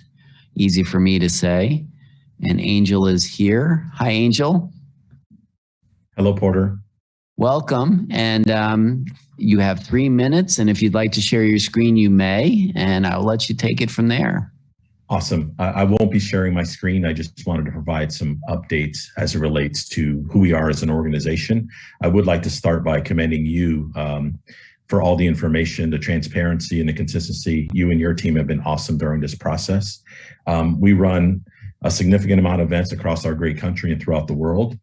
Perfect Game is a leader in the amateur baseball and softball space as it relates to the aspirational model of athletes achieving their next goal. We're looking at funding support for the Perfect Game Jayhawk Classic for both baseball and softball. Those are separate weekends. The first one for baseball is April 1st through the 3rd. The second, that's the baseball weekend. The softball weekend is April 22nd through the 24th. One of the items that we are actually working on across the country, and certainly our international travelers that come to our events as well, is the opportunity for them to have an experience on one of our great universities or college campuses. So as part of this event, we're looking at partnering with the University of Kansas, where each of the participating teams and individuals will be allowed to go to a college baseball and or college softball event. Our belief on that is some of the things that we talk about through our PG Cares Foundation, with some of the elements of providing opportunities that are beyond the performance space. So getting young people acclimated on visiting college campuses, understanding what those dynamics do allow for, so that the funding support provided by the City of Lawrence will be allocated specifically to allowing those athletes coming in, visiting, and or local citizens driving within a 50-mile radius to participate in that activity throughout the weekend. But for our events, typically they start at 6 p.m. on a Friday night. Most of the games will be played Friday, Saturday, and Sunday, with tourism components ranging from 150 to 200 room nights per night. Those are conservative estimates. We'll do 600,000 room nights across our great country this year for all events across the country. For on average for each of our events, it's a 60-40 split, with 60% of those teams, tourism-based teams, traveling in and staying in hotels and being active beyond the transient transaction, with direct spending elements, with restaurants, attractions, and of course staying in hotels. But that's our quick presentation. I know we have 3 minutes per, but certainly understanding that great destination. Our interest in teams is already significant because of that experience that is provided through the City of Lawrence and obviously our mutual partners at the University of Kansas as well. But once again, thank you for allowing us to present, and certainly the ability to use U Sports Complex and the Parks and Recs that allow us to partner on hosting events and activities in your great city. Great. Thank you, Angel. Appreciate it. Any questions from the board? Actually, he covered the two events, which is the Classic Softball Tournament and the Baseball Tournament. I guess I do have a question. It sounds like the softball tournament is the same weekend as the soccer tournament. Is there any concern in the hotel industry? I mean, is Lawrence big enough to have two big tournaments the same weekend? From our perspective, I think the community has that ability, so no worries on our end. I won't speak on the soccer, but your destination is extremely attractive for a lot of reasons. So I think our hotel partners will certainly welcome that level of compression in your great city. But we have not had any projection challenges with setting up room blocks and hotel information from our event side. Thanks, Angel. Thanks, Mary. We can, and I think we could reach out to Explore Lawrence and check in with them and get a sense on that as well. Any other questions for Angel? Okay, great. Thank you so much. Awesome. Thank you all. Take care. All right, next on our schedule is Theater Lawrence Holiday Show 2022. And Linda Honeyman is here to present on this event. And hi, Linda. Hi, everyone. My name is Linda Honeyman, and I'm the Development Director here at Theater Lawrence. And since we are a theater, we've been performing for over 44 years. We have our performance, which our holiday performance is the one that we're asking for assistance and funding to increase our marketing. And it is during the month of December, so hopefully it'll help out the hotels during a slower month. And we also partner with them and offer special theater rates to encourage overnight stays. And since we are a theater, I've invited an out-of-state guest to do my presentation for me. Anyway, and he also doubles as our business manager at Theater Lawrence. So Santa, from our current performance of Elf the Musical, is going to do my presentation. Happy holidays, everyone. As an out-of-state visitor, I want to also just say that I enjoy my time here in Lawrence. We also have been presenting theater here, and we've done for this month so far, we've done 34 Kansas counties that we've had visitors from, as well as several other states. I understand that we also pay all our sales tax on our ticket sales, as well as our materials that we buy for the productions itself. As Linda said, we currently offer special rates for from three Lawrence hotels for our overnight guests and our out-of-state visitors. We have almost 4,000 patrons for our holiday productions, which has become a family tradition. Our patrons usually buy tickets for the entire family as an annual family tradition. We don't always produce Elf every year, but we have done other productions such as A Christmas Story, Beauty and the Beast, Little Mermaid, as well as Peter Pan. And Lawrence is known for arts and culture, and these holiday productions are great family entertainments, and they give an opportunity for families to get together, as well as coming and staying overnight and enjoying the wonderful town of Lawrence. Linda, did I forget anything? I think we're good. I'm looking through my notes real quick just to make sure I didn't forget anything. It looks like I've got everything said. All right, thank you so much for your time, and happy holidays, everyone. Thank you, Linda and Santa. I appreciate that Santa was able to take a break. This is a busy season for Santa, so thank you for that. And I will ask the board if there's any questions for Linda on this event. I just have a question for Santa. I want to know if Porter's on his nice list or naughty list. I can't say, that's personal information. Okay. Uh-oh. I still have time. I'll get back on his list. You better. All right. Thank you, Linda and Santa. Merry Christmas. Take care. Okay. And I think we have Angel coming back now. We have the Perfect Game College Campus Series Jayhawk Classic Baseball and Softball. Is that right, Angel? Porter, it was originally, and then we were able to work with your Parks and Recreation to get an additional weekend. So we were able to separate those. So that's even better for your community. So that event, that original submission was for both combined, and now we have two separate weekends, the first weekend in April and the third weekend in April.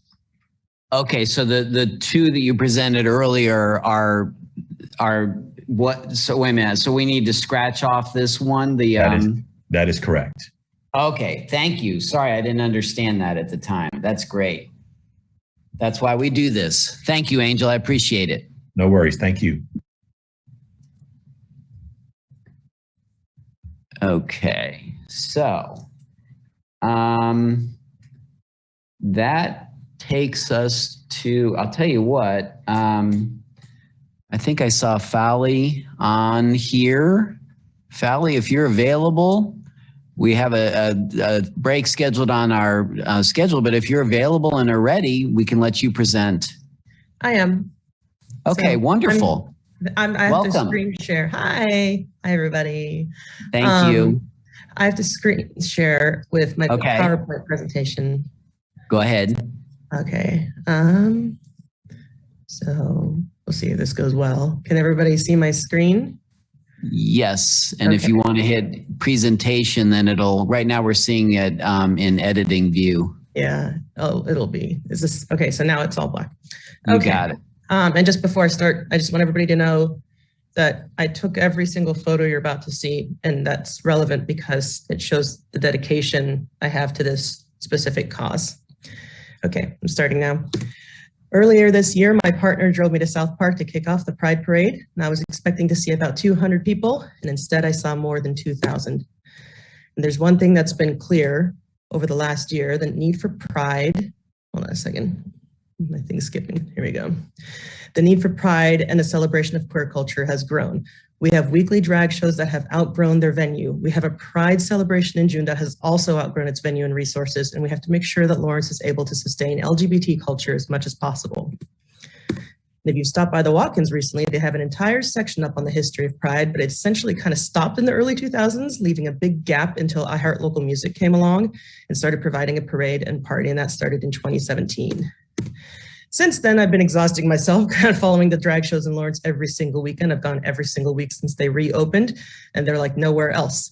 When they started up after the pandemic, the lines were down the block. Most visitors were from out of town, and the drag culture is bringing an incredible amount of visitors and revenue to Lawrence, and we're really providing nothing to them in return.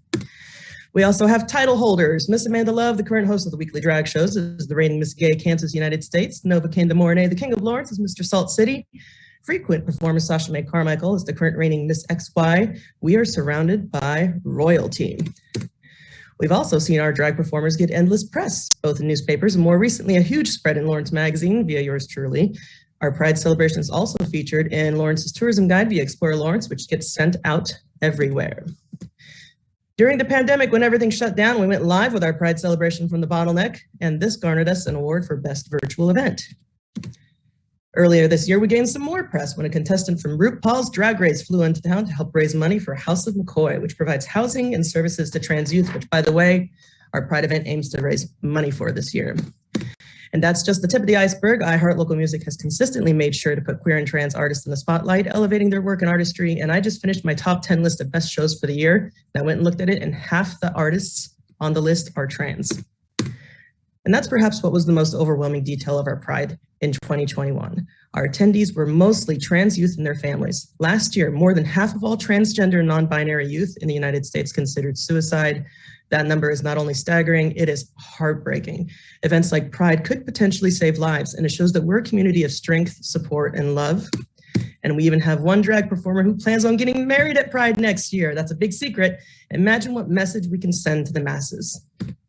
The TGT Fund helps fund this event and keep it free and accessible, not just to the Lawrence community, but to the entire LGBT community across the state and in nearby states. If we accomplished all we did in the last year with virtually no funding, imagine what we can accomplish with your support. Thank you for your time. Thank you, Fally. You were spot on. Excellent. Any questions from the board for Fally? Okay, that's great. Thanks a lot, Fally. Appreciate it. Great. Thanks so much. Okay, so let's go ahead and take a break, and we will resume at 11:10. See you all at 11:10. Thanks.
We will get started in about 15, 20 seconds here.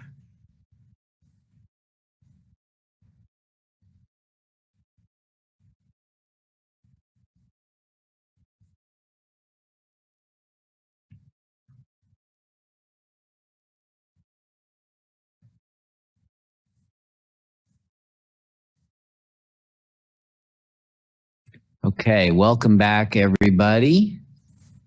We will continue with our event present schedule. And our next event is Divas of the Court, Lawrence, Kansas, and that is Jay Lambert. Jay, are you here? I see your name. Yes, I am here. Can everyone hear me? We can hear you. And can you see my screen?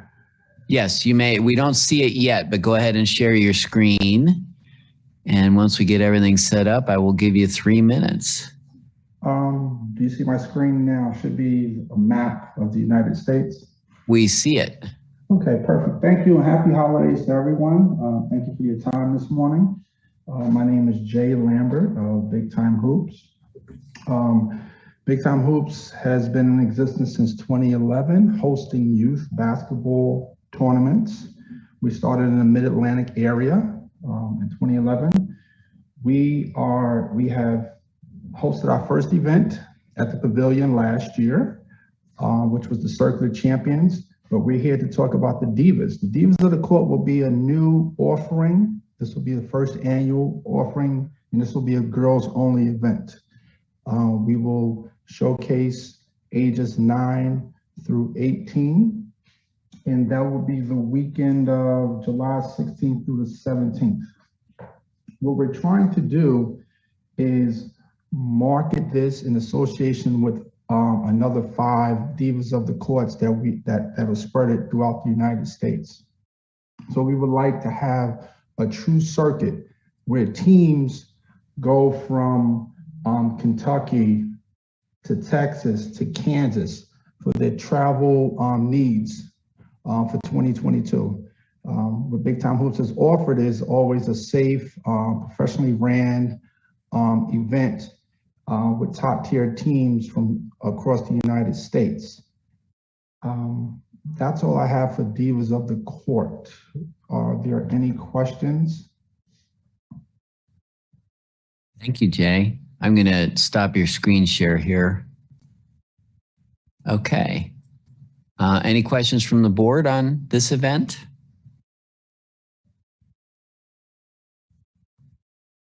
All right, no questions. Thanks, Jay. And would you like to proceed to Circuit of Champions? Yeah, go ahead. Okay, the Circuit of Champions was hosted last year, very successful event for the inaugural event. For this year, for 2022, we anticipate to have 80 plus teams.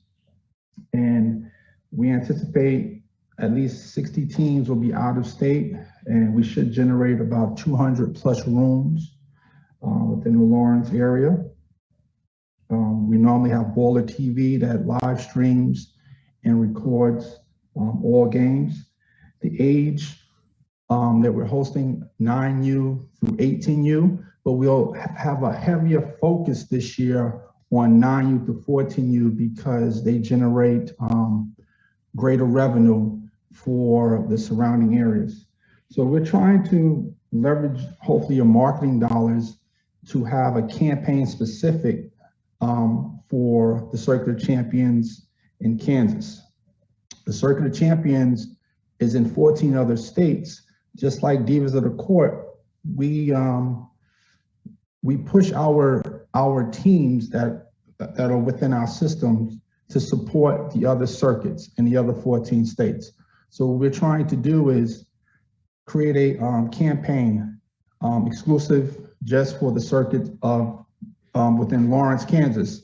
We want to do a direct mailer. We want to do social media marketing. We want to do YouTube advertising as well. We had great footage from last year's event that we would like to market. And that's all I have for that particular presentation. Great. Thank you, Jay. Once again, any questions from the board on this event?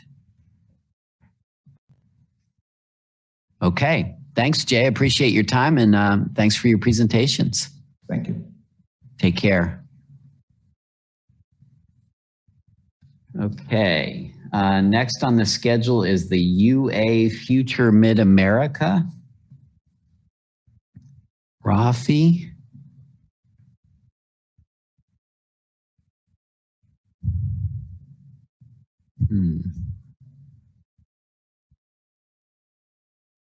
Just checking, is there anybody here to present on UA Future Mid-America?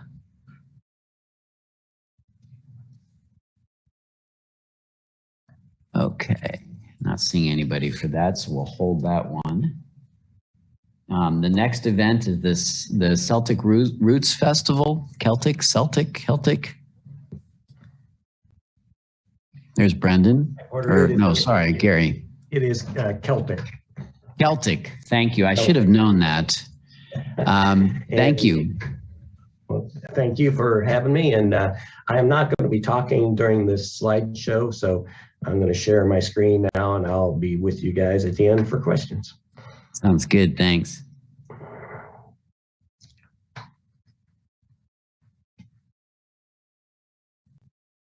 Okay. We can see your screen.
This young man got up in the night, thinking he'd find his lost daylight. He whacked his shins on against the chair, jumped into the crockery where, right back falling in the idle day, right back falling in the idle. Any questions from the board? Thanks, Gary. Any questions for Gary on this event? Music speaks for itself. Okay, great. Thank you very much. I appreciate it. Have a great weekend. You too. All right, I'm going to go back and just make sure if there's anybody here for UA Future Mid-America event.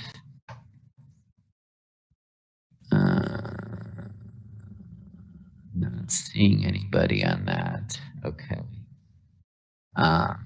So that takes us to the Lawrence Old Fashioned Christmas Parade.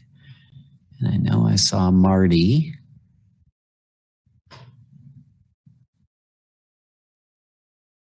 Great. Hi, Marty. How you doing? Good. Thanks for joining us. And I see Julie popping on. And so I think Good morning. welcome both of you. Thank you for joining us. And we will give you 3 minutes to share your presentation with the board. Thanks.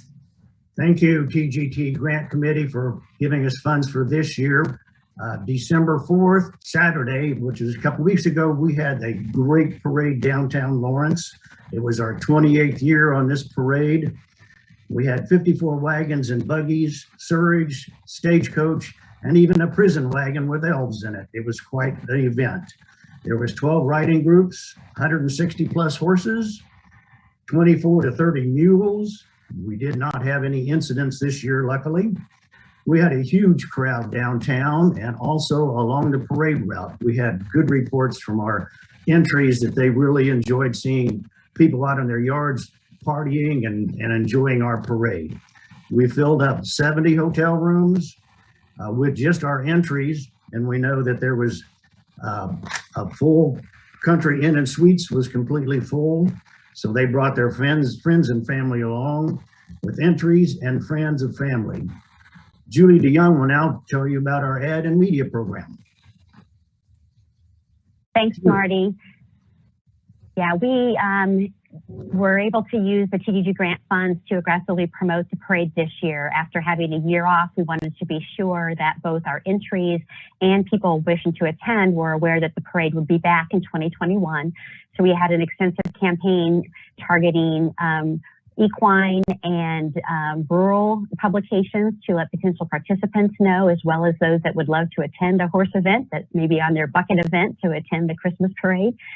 Also, local advertising and publicity to be sure participants knew to come downtown on the first Saturday to attend the parade. We had many comments via our Facebook page and social media about how people had people coming from out of town to attend the parade, and all the enjoyment of the weekend that people had because the parade brings them to town that weekend. We were also fortunate this year to receive to be chosen by Invista Credit Union for their Invista Challenge for the month of November, where they provided matching funds up to $2,500 of donations received during the month, as well as an advertising and earned media campaign to support that as well. We were able to raise more than $9,000 in donations through the Invista Cares program, which they then matched with their $2,500. And their supporting media campaign was able to expand the reach of our own advertising budget to increase awareness of the parade in the Kansas City, Topeka, and Lawrence areas as well. So we were pleased with the amount of publicity and advertising we were able to do with the grant funds plus the Invista Care support, and felt that that contributed to a wonderful event this year. As Marty mentioned, a high number of participants and the streets were crowded. And I'd be happy to take any questions from the committee. Right on time. Thank you both. Appreciate it. Any questions for Marty or for Julie on the old-fashioned Christmas parade event? No questions here. Great. Thank you both very much. Appreciate it. Let's make it 29 years. Okay, and I know that Rafi was able to join us for the UA Future Mid-America event.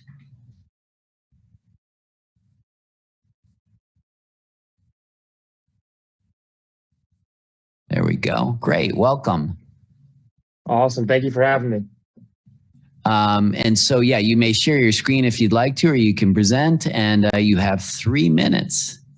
Awesome, thank you. Well, our UA Future Circuit is our national middle school basketball circuit on behalf of Under Armour. Our country split up into 6 different regions, with the Mid-America region being hosted in Lawrence, Kansas for the first time in 2021. It's a regional event that brings in teams from 7 or 8 different states. So Kansas, Missouri, Nebraska, Oklahoma, Minnesota, South Dakota, and Colorado. So our teams are not just local, they're actually mostly not local. In the past, we had it in Kansas City, Lincoln, Nebraska, but we had a really good experience in 2021. Our circuit runs from April through June. Last year, we missed out on a lot of teams because we didn't, release our schedule until February and March with everything going on with COVID. and a lot of youth teams weren't playing.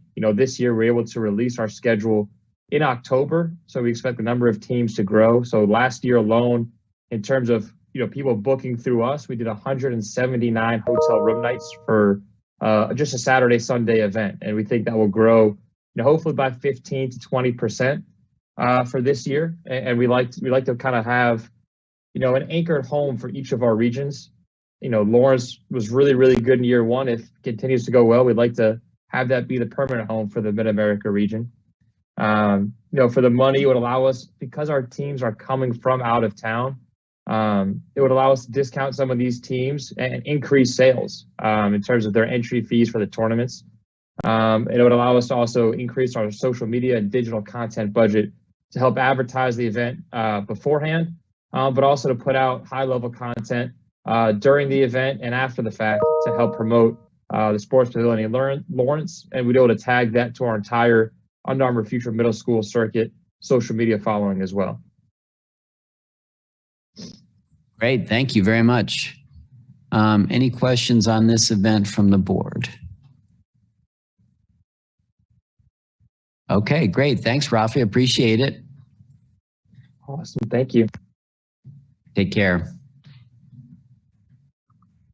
Okay, and I think that takes us to our final event, the Lawrence Oktoberfest, and this is going to bring Mike Logan back. Take it away, Mike. Thank you for having me. My name is Mike Logan. I am presenting today the Oktoberfest Lawrence, Kansas 2022. Oktoberfest has happened in this community for, I think it was 5 or 6 years. We hosted this event on the Library Plaza. When I say we, that was Downtown Lawrence Inc. and the Chamber of Commerce co-produced an event there on the Library Plaza. That event was very successful. The last year, there was a microburst that threw a wrench in the plans. But after further review and trying to figure out how to bring this event back to Lawrence, I've proposed hosting this event utilizing my Avon Jakes landing space, plus outdoor space in the riverfront parking garage, top deck, and some newfound space on the river's edge on the north side of our building. This would allow the festival to come back to Lawrence while being able to target its dollars towards true marketing in a regional format. The space has stage and porta-johns, or and restrooms versus porta-johns and power and all these things that are very expensive to create an event for one day. So a little bit of history on the event. It's always averaged between 1,000 and 1,200 tickets sold. Kids in 12 and under are free. Tons of family events. Of course, some beer offerings, hard cider, wine, root beer. There's a need to expand the partnership with Mass Street Soda. Blade and Timber, if you recall, was a really popular axe throwing space downtown that really got visitors into our downtown area. They have a mobile unit and are willing to come out as part of this event. And I think there has been certainly an emphasis on emphasizing German American history here in our community. There are future opportunities to work with cultural organizations, potential sister cities and UTeen Germany coalition. So that's the gist of what we're looking to do. I think our Oktoberfest actually predated the Kansas City Oktoberfest, which is held at Crown Plaza. In my opinion, the city of Lawrence in Douglas County would benefit from a well-produced event like Oktoberfest 2022. I'm open for all questions. Thank you, Mike. I may add, I made a ask in my application of the maximum amount, 12,000. I believe that I can launch this event with a minimum of half of that request, 6,000. I have and I would need that to leverage 2 corporate partnerships that have surfaced since application submittal, one with a local car dealership and a regional beverage wholesaler. So there is real interest, there are real dollars there, and it's my hope that the grant committee will take a hard look at this event. Thank you. Any questions for Mike on this event? Okay, thank you, Mike. Thank you. That completes our full schedule. Thank you to everybody for presenting, and thank you to our board members for joining us on this. And as I said, we are recording this and we'll share it with the other board members. The next TGT Grant Advisory Board meeting will be on Friday, January 7th, 2022 from 1 to 3 p.m. And that's on the TGT Grant Advisory Board webpage on the city's webpage. So I think that is all we have for today. Thanks everybody for helping us out, and happy weekend and happy holidays. Bye.